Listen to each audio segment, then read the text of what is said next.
Good morning, everyone. It's been a while since I've done a a podcast, and there's a few things to cover.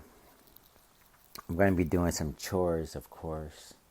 Uh, I always have to try to multitask as much as possible to see whether or not I can get as many things done as possible uh, while we're discussing and getting caught up on what's happening in the traditional economy versus the Bitcoin, or broadly speaking, the crypto economies.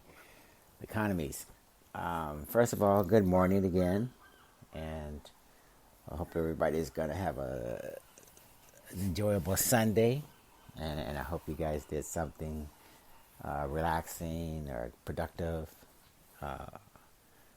yesterday, Saturday, today's Sunday. So, anyway, long time no see, long time no hear, rather.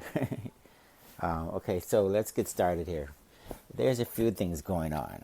Okay, where you want to start? Want to start in the traditional space or the Bitcoin economy? Let's take a look at the Bitcoin economy. There's a few things going on the macro level.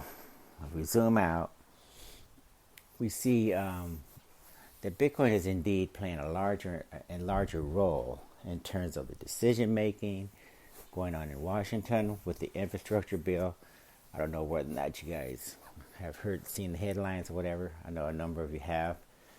There's a $1 trillion, between a $1 trillion infrastructure bill, and it could be as high as $3.5 trillion, I think, that's being held up right now, or it was being held up, because there were some amendments that were inserted into the infrastructure bill, and it had to do with Bitcoin mining and Bitcoin node operators and the various players that make up the Bitcoin ecosystem. We were told that we need to contribute more by way of taxes. So the politicians in Washington, without consulting with anyone, determined that there was $28 billion worth of taxes that could somehow be collected from the crypto space, from various operators of in this space, whether they be mining companies, node operators, exchanges, or whoever. There's supposedly $28 billion worth of tax revenue, and we were all supposed to contribute. But of course, no one did any real consulting with the players in the Bitcoin space. So, and we know this because, again, at the 11th hour, this was inserted into the infrastructure bill, and it was supposed to pass, of course, without anyone knowing exactly what the implications were and whether or not this was feasible, whether or not the $28 billion actually was just pulled out of thin air or anything. So anyway, there was a lot of going back and forth, a lot of discussion and debate at the last minute, a lot of lobbying going on. And then ultimately, as far as I can tell, the infrastructure bill is going to indeed pass. The broader infrastructure bill is going to indeed pass. And it looks like some of the original language, as ambiguous as it was, is indeed going to be inserted into the broader infrastructure bill. And we'll have to deal with the consequences after the fact. Okay? Even though technically, for instance, miners do not have any way of identifying customers and reporting for tax purposes anything that's taking place with the various customers, retail or institution. It's just not that type of technical setup going on with the miners. So anyway, we'll have to take a look at how that's going to be resolved. And we do have some industry titans, Fidelity Investments, MicroStrategy, Goldman Sachs, JP Morgan Chase, everyone is actually starting to have some sort of Bitcoin related aspect to their businesses. So the companies who have trading desks, Wall Street players, banks, etc., all of those guys now have a vested interest in trying to make sure that any amendment relating to collecting taxes or revenues or whatever is going on, anything that Washington wants to do in the crypto industry, actually, they're going to have to discuss this with the various lobbying groups, the various Wall Street players, the various retail investors, etc., in the crypto space. So we're becoming formidable. Now, every politician in Washington is finding out firsthand what it means to go up against this Bitcoin crypto industry without consulting with the various players. So that's the good news. More recognition, more adoption, more growth is taking place where the opposition wants it, needs it, or understands it. So that's the good news. And we're making progress, definitely. So what else is going on over in Afghanistan? It's kind of interesting.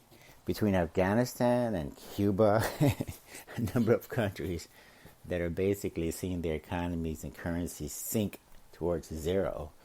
Guess what? They're finding out that Bitcoin actually plays a role. Specifically, Bitcoin and cryptocurrencies in general are an escape valve or mechanism by which you can get your money out of these currencies, whether it's the Venezuelan bolivar or the Afghan currency. Can't remember the name of it, but a lot of those citizens are finally realizing that because the banks are imploding and keeping the customers from getting access to any real money out of the banks, you can't withdraw hardly anything at all. But you can take what little bit of money you have and put it into Bitcoin and preserve some wealth. So a lot of peer-to-peer trading and such is going on right now in Afghanistan, Venezuela, and various other countries. And they're getting monies out, even out of those countries. So that upon leaving, for instance, you can reunite with your money and actually preserve some wealth. So Bitcoin is definitely providing an escape hatch for countries like Afghanistan and Venezuela and Nigeria and Iraq, Iran, you name it. So definitely has an increasing role to play. In addition to charitable activities, a lot of people in developed countries like the United States, we are able to send monies to the various organizations that are trying to raise funds to help out not only the women in Afghanistan who are trying to learn how to code and become developers in the technology sector, you name it, food raising efforts and such. A lot of these activities are being funded by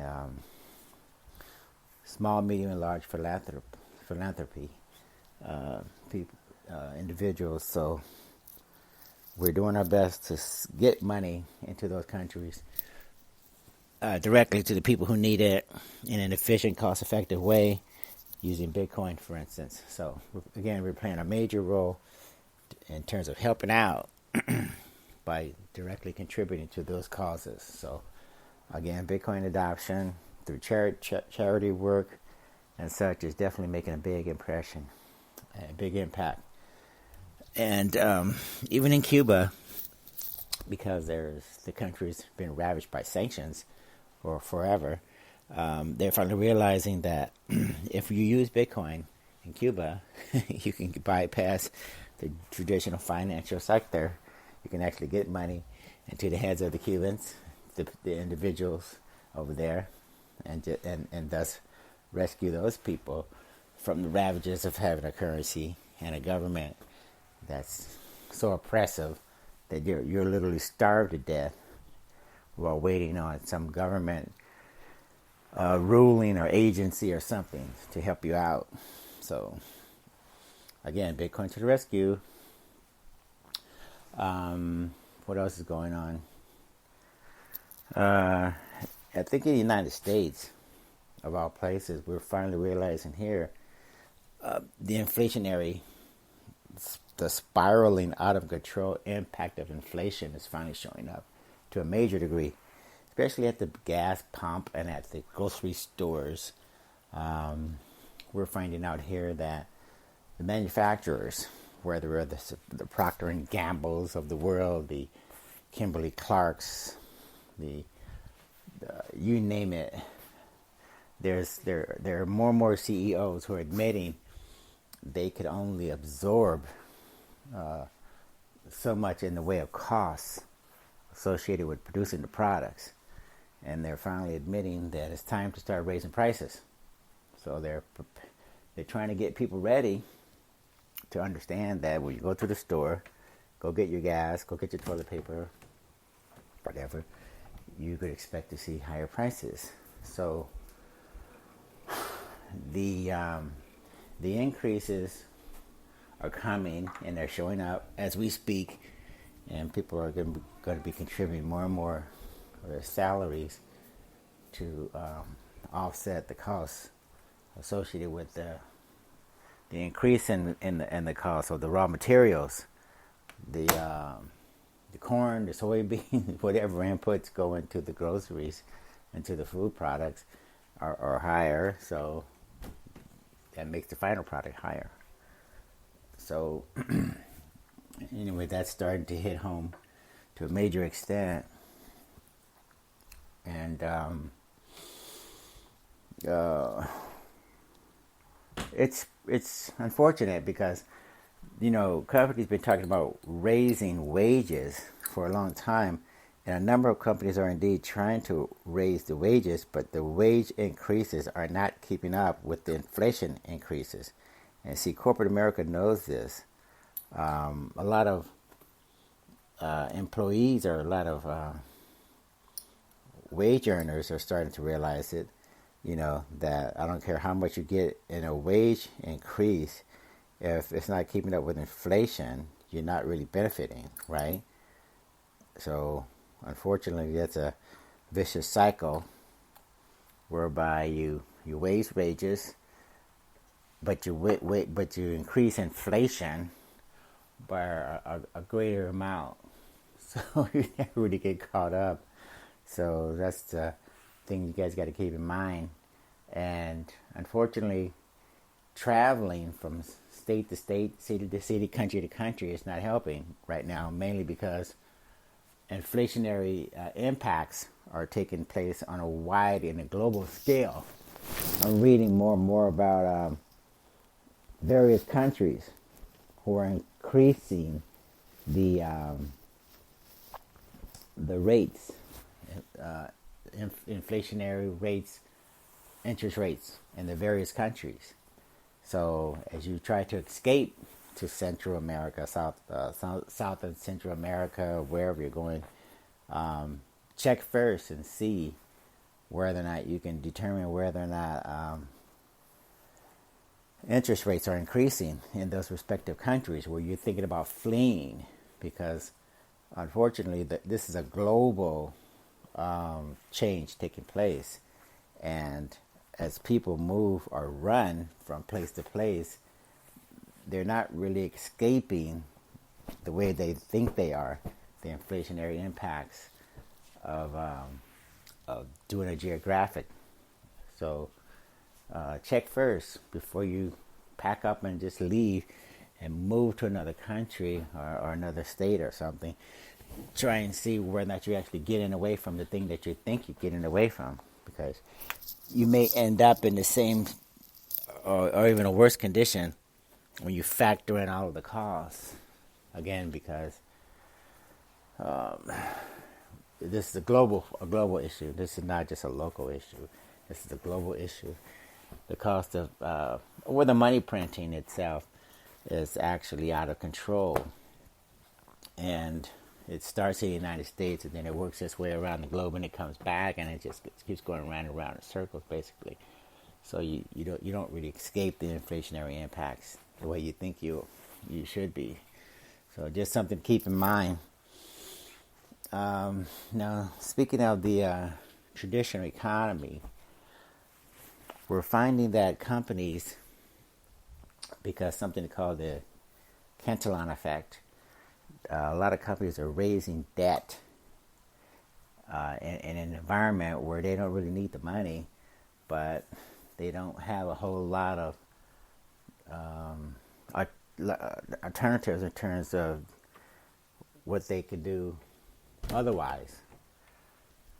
So a lot of companies, unfortunately, the Facebooks and the Amazons and whatever, they're raising a lot of money in this environment.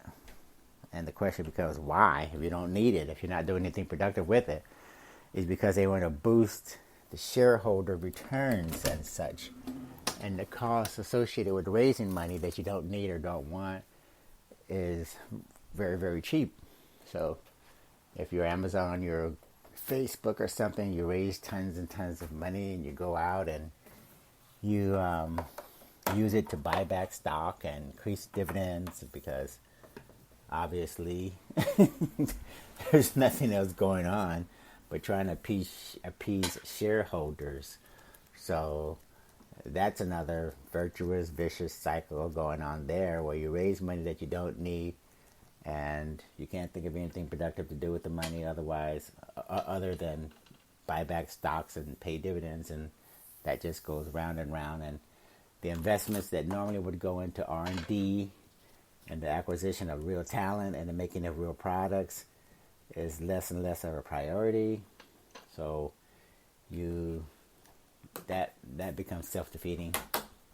So just be aware of that companies don't have a lot of productive use of capital anymore.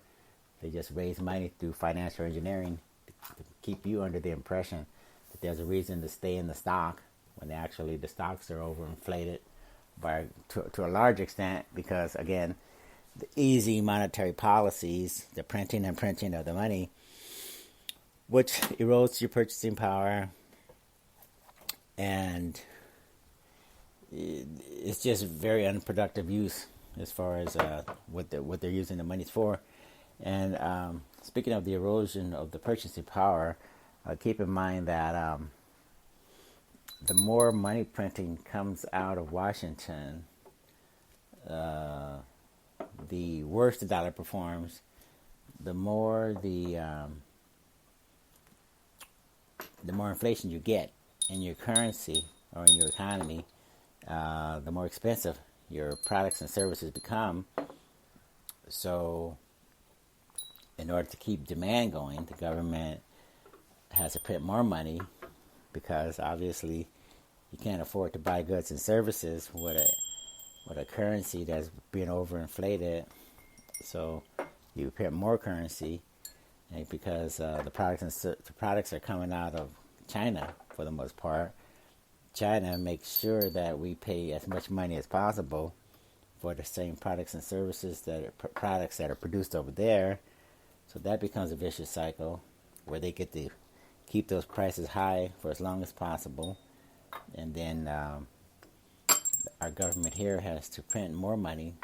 Otherwise, our economy comes to a grinding halt because obviously, if you don't spend, then the GDP declines, and who wants to invest in a country with a declining GDP or a GDP that's not being competitive with other countries that are also printing and overinflating their currencies? So that becomes a vicious cycle. So it looks like, for a second, the geniuses in charge are putting you in this virtual trap where you just can't get out. You can't earn enough money with a depreciating currency. You can't save and invest your way out of it because the companies that you're investing in and putting your money into, there is no real relationship between any value that you're actually getting in those companies because obviously the stocks and such are just being propped up because the companies have the ability to borrow and borrow and borrow and use it to buy more stock, pay more options to more CEOs, and the CEOs get rewarded the more stocks go up, so they borrow more and they spend more money on dividends and buybacks and such. So that's the way that goes. So just be aware of the fact that you're up against that as well. So those things are going on definitely, and just want to make sure you guys are aware of that. So what else is going on?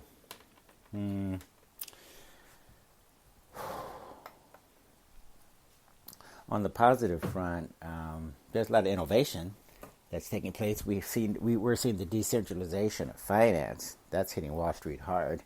So it looks like you guys are going to have a lot of alternatives as far as how you can use money and how you can deploy it. Now you can take advantage of some of the innovations coming out of the crypto space. That's for sure. Take your money out of the banks, put it in your own hardware wallet, for instance, and save it. And if you do want to relocate, do a geographic move to another city, state, or country, that's doable now. So start scouting and see where you want to move to. Looks like a number of countries are becoming more crypto, Bitcoin friendly. Puerto Rico, Portugal. There's a bunch of them. I think Switzerland is probably an option still. A lot of people are flocking to New Zealand, at least the wealthy people, in addition to Singapore, which is kind of expensive, but wealthy people are flocking there. But I think on my website, I have a number of countries that are definitely, they have open arms to Bitcoiners and people in the crypto space who still have a whole lot of wealth to deploy and use and take with them when we travel and relocate. So that's still attractive. But there's a number of choices, number of things that you guys should keep your eyes on. What else? I think the integration of mining in the infrastructure of the United States, we have this infrastructure bill again that's where we could actually help out with the infrastructure with Bitcoin mining, something that's not talked about very much. If you have Bitcoin miners who are part of the grid, the centralized grid, energy grid, we could actually help with load balancing and redundancy and resiliency, which is, of course, a matter of national security. When you enhance or make your energy grid more resilient, more redundant, you can avoid the things like what happened in Texas. And if we had Bitcoin miners integrated into that energy grid, in Texas, the electrical utility grid, they could have had more redundancy, more resiliency, especially during winter times when there's excessive demand. At the same time, if your grid is not resilient, and if you don't have redundancy, and if it's you don't have battery storage or something, you have problems. So anyway, Bitcoin miners integrated into that utility grid, we could have provided a mechanism to load balance by shifting electrical usage around from those areas where there's low demand to the areas where there's high demand. And Bitcoin miners you can turn on and shut off almost instantly. So that would help with load balancing. So unfortunately, the idiots in Washington and such don't understand that Bitcoin mining, for instance, is something you want to integrate into your national grid. That way you can have load balancing on a grand scale from West Coast to East Coast and vice versa. That way you get the resiliency, redundancy, and above all, you get a revenue stream that you could literally use to actually generate improvements to the same infrastructure. You can build out EV charging stations, make necessary upgrades, capital investments, because obviously when you have a currency like Bitcoin, a cryptocurrency that goes up to the tune of 199%, 200% on average compounded annually, you can make money. You can use that capital to make additional investments in your infrastructure, build out the high quality structural improvements. Again, EV charging stations, better equipment, more high quality equipment. Okay, so anyway, that's something that obviously a few people miss the ball on and don't understand and need to embrace and understand as quickly as possible. Okay, don't just tax the Bitcoin or the cryptocurrency industry. Make sure that you understand that it could be part of the infrastructure, the physical infrastructure, again, to make it more resilient, so you don't have 100 million, 200 people lose power at a time every time the wind just barely blows. Okay, so a number of people need to wake up and understand exactly what the implications are. Anyway, that's something that we need to look at as well. And then there's what else is going on?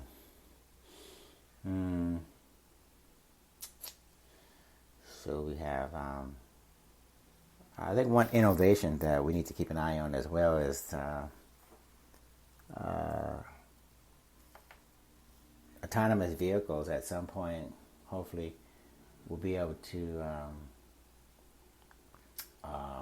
pick up people, drop off people, make errand runs, run errands for us, and these autonomous vehicles and these machines and the machines overall can actually generate revenue, and that revenue can be denominated in Bitcoin. So if you own an autonomous vehicle, for instance, or if you want to rent it out like a taxi or something, there's no reason why your autonomous vehicle, while waiting to pick you up to bring you home or take you to work or something, while it's not being used, there's no reason why that autonomous vehicle couldn't be earning Bitcoin by picking up people, dropping off people, picking up medication, dropping it off, groceries, whatever, generate some income for you.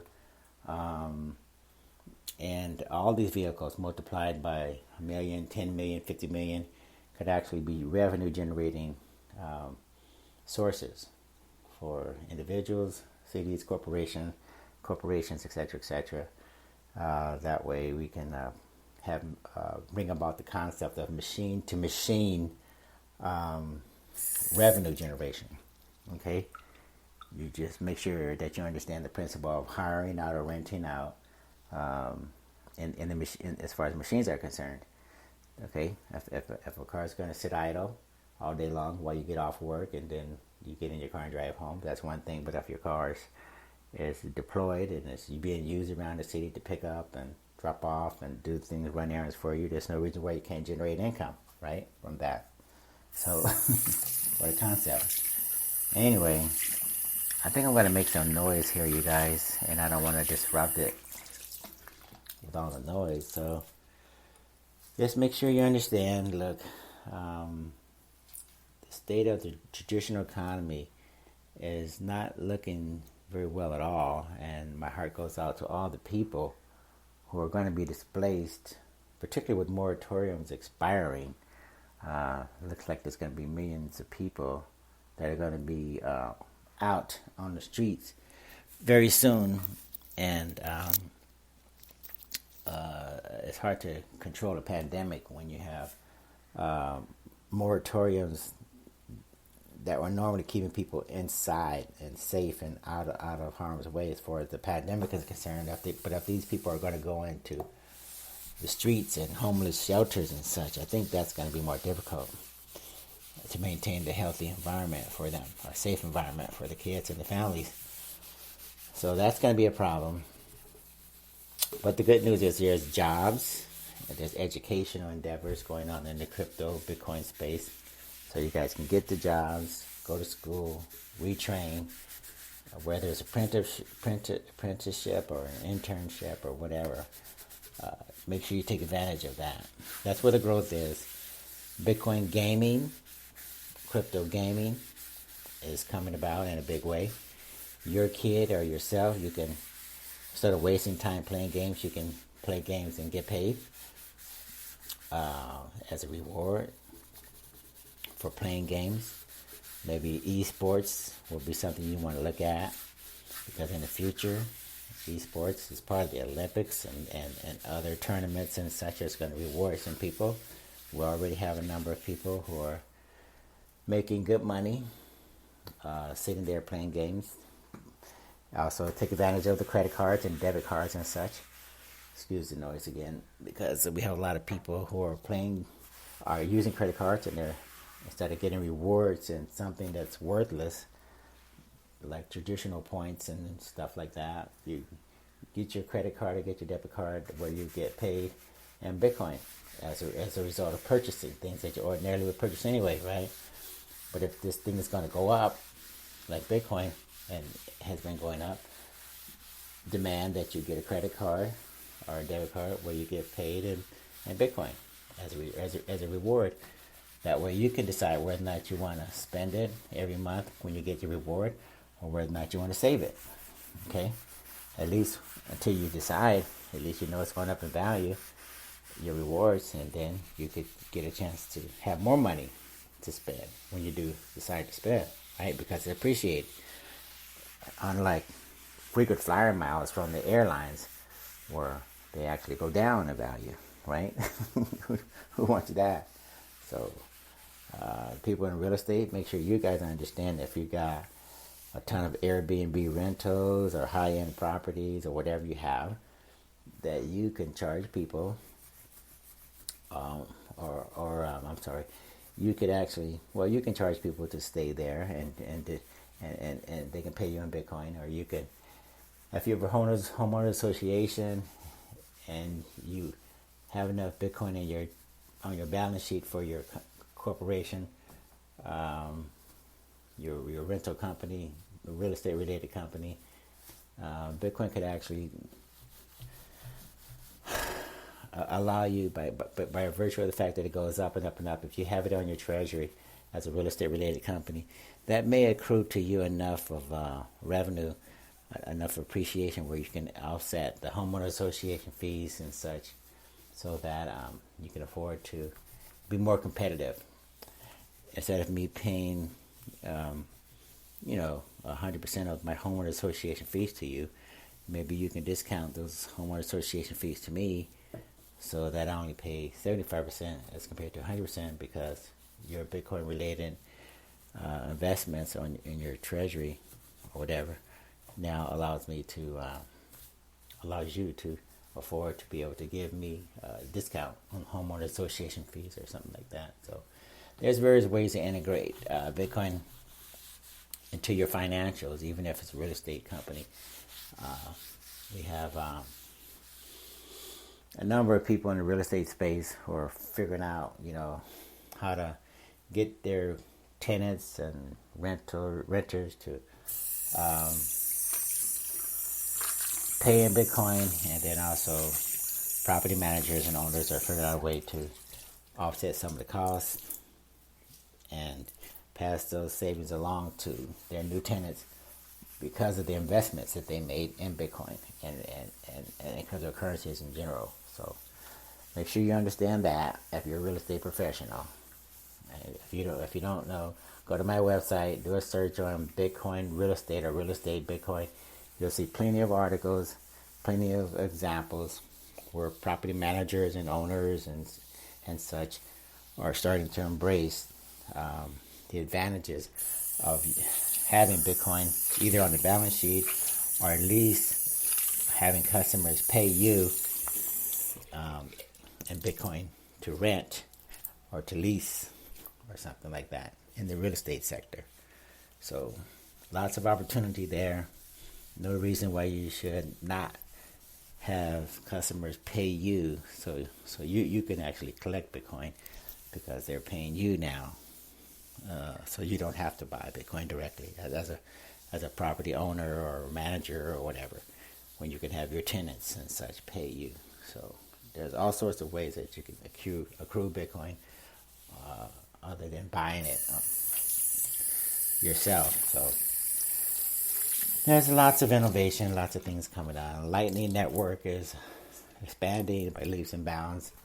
Lightning Network is basically a second layer protocol on the Bitcoin network, allowing people to move money around very, very quickly, very, very, very affordably, and a lot of countries are taking advantage of that remittance. The idea that most developing countries pay a lot of money in remittances, whether it be El Salvador, whether it be any South or Central American country, African countries. You can pay 20-30% in remittances annually out of your GDP. So you can take that hit, or you can integrate Bitcoin, make it legal tender like El Salvador, and save tons and tons of money, 40, 50 million, or even a $500 million in remittances is what some countries are saving. So if you can save $500 million in remittances every year because you're using Bitcoin, as compared to paying out that money to Western Union and those guys, the remittances, you can save that money, reinvest it back into your country, grow your country internally, organically, internally, using Bitcoin. Excuse the noise, and do quite well, and separate yourself as much as possible from traditional financial players like the IMF, World Bank, Bank of International Settlements, and such. So you can get away from those rent seekers and who control and take over and dictate what you can do, what you can't do with your economies and your money and your citizens, etc., etc. So break away from the systems. Like a lot of countries are finally finding out how to do it, especially Caribbean island nations are doing. This is what they're doing. They're rolling out their CDCs, and they're trying to use their own currencies and trying to give the middle finger to the IMF and such. And they're integrating Bitcoin more and more as they make the transition from analog currencies to digital currencies. And then at some point, it just becomes basically a Bitcoin denominated environment where you get to totally bypass the banking system, finance system. And we're going to be utilizing Bitcoin bonds, something called Bitcoin bonds, basically. Companies in the Bitcoin space like Blockstream, etc., they're going to be floating Bitcoin bonds and trying to make those vehicles available to developing countries, so you guys can build out your infrastructures, become more independent, get away from, again, the traditional players like, again, the IMF, the World Bank, and the Bank of International Settlements and such. You can actually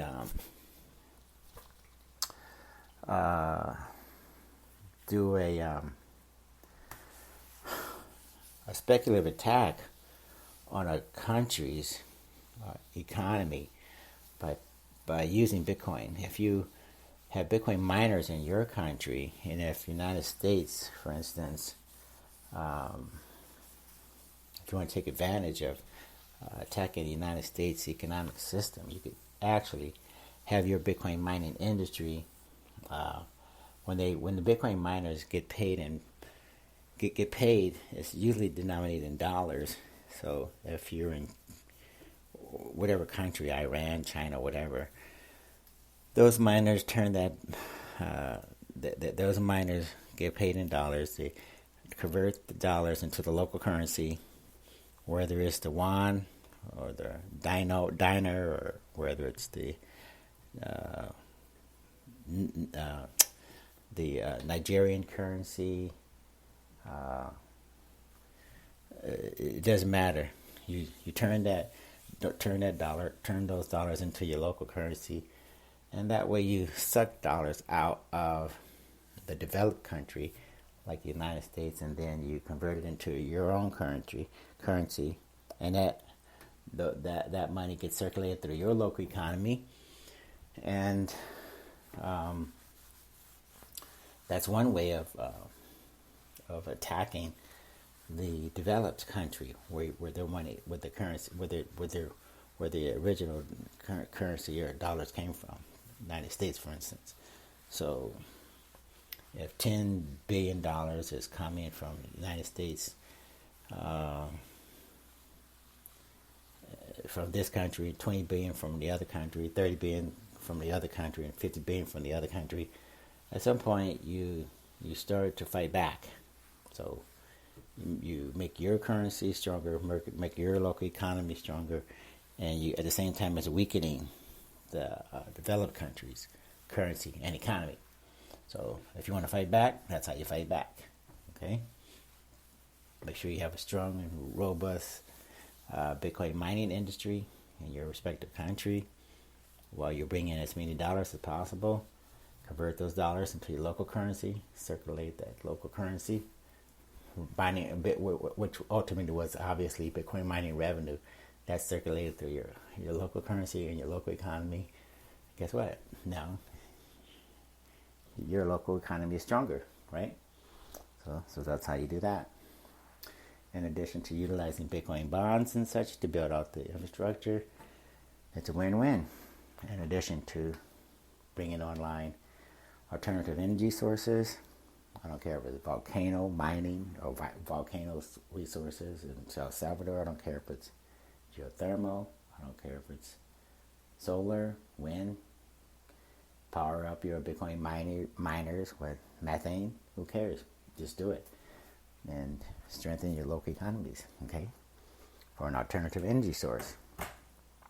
Or go to Pennsylvania and convert coal waste, the waste left over from the coal miners, convert that coal into power or energy for Bitcoin miners and get a subsidy. Okay, I think there's a company, Stronghold. I think it's called Stronghold, Stronghold in Pennsylvania. That's what they're doing. They're using coal waste to power Bitcoin miners, and they're getting a subsidy. So, and then you could do land reclamation, right? If you clean up land that was polluted from coal waste, you hit one bird with, or hit three birds with one stone, basically. Generate revenue, clean out the land, strengthen your local economy with Bitcoin revenue. The benefits just go on and on and on. It's a no-brainer. And there are a lot of coal mining operations that are being repurposed to help out with the Bitcoin mining conversion or the growth of the Bitcoin mining industry in those respective states and countries. For instance, when coal mining industries abandon their sites because it's not cost effective or not politically correct or environmentally sound anymore, you can go in there, use the infrastructure from coal mining operations, whether it's the power lines or whatever it is, install or convert that into Bitcoin mining facilities. You pay less money because obviously you're utilizing what was left over, the infrastructure, and you're creating revenue. And at the same time, because you're repurposing something that was just going to pollute anyway, now you look like a genius, right? So there's lots of upside and very little downside when it comes to saving the environment, creating tax revenue for your local city, state government, and at the same time utilizing energy that was going to be wasted. Even if it's flared gas. Flared gas is usually a byproduct of miners, or oil refiners, who normally just burn off the methane into the air. Sometimes they have that flame, which is what they're supposed to do. They're supposed to burn it. But sometimes the natural gas is just let out into the air. without being burned. But again, if you have Bitcoin miners, for instance, that methane is going to be used to power the Bitcoin miners instead of being released into the air to generate revenue.